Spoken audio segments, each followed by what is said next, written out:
The real overarching concept in the medical Stasi is what happens when overregulation starts to inhibit or interfere with your ability to practice medicine.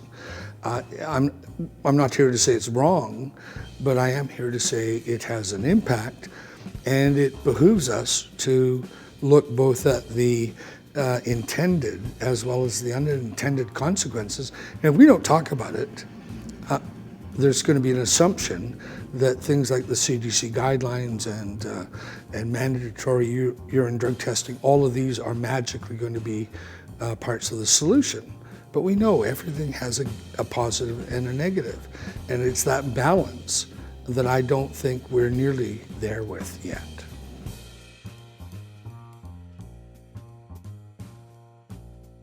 I think there's no question right now there is a difference between what is theoretically a guideline, but that from an insurance perspective or from a regulator's perspective gets interpreted as a standard of care.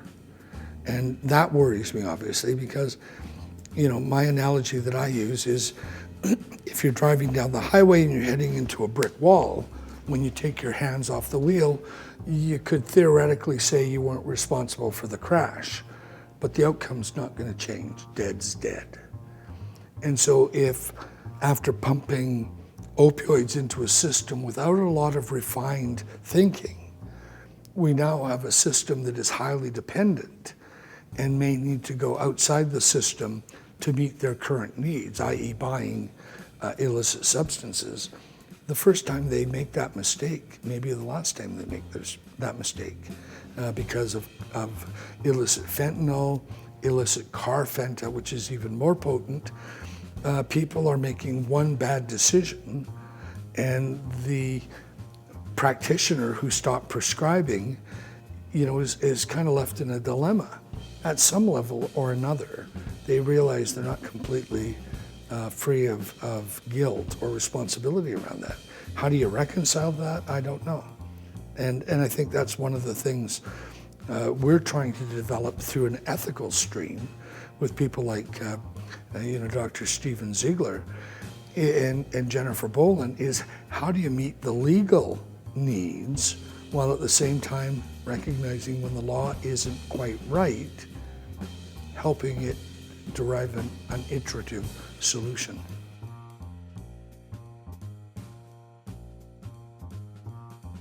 Well, my good friend Howard Haidt would say, because it's not time dated. There's nothing about universal precautions that was related to the 2000s or 2005 or 2002.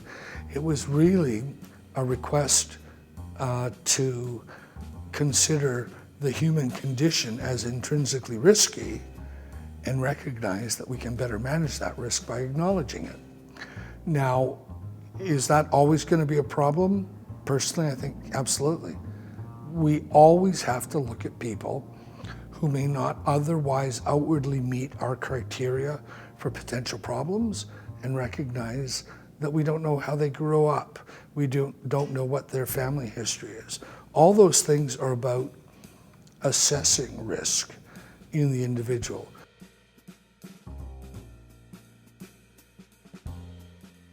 I think we've missed the boat in failing to provide credible and scientifically rational approaches to exit strategy.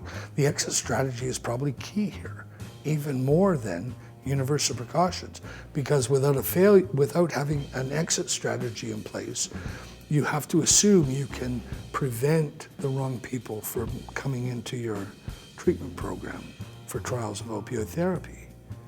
And that you'll never be able to be tight enough to eliminate the failures that need an alternative strategy. So I really think we've done ourselves a disservice by failing to acknowledge at the outset, for those who aren't doing well, we need a very well thought through exit strategy.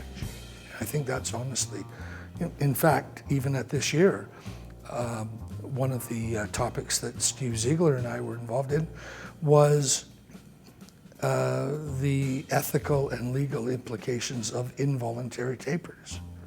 And I don't think we could have had more people in the room because they know that's a challenge and they don't know how to handle it. So that's okay, as long as we acknowledge it's an issue that needs to be taught about and refined.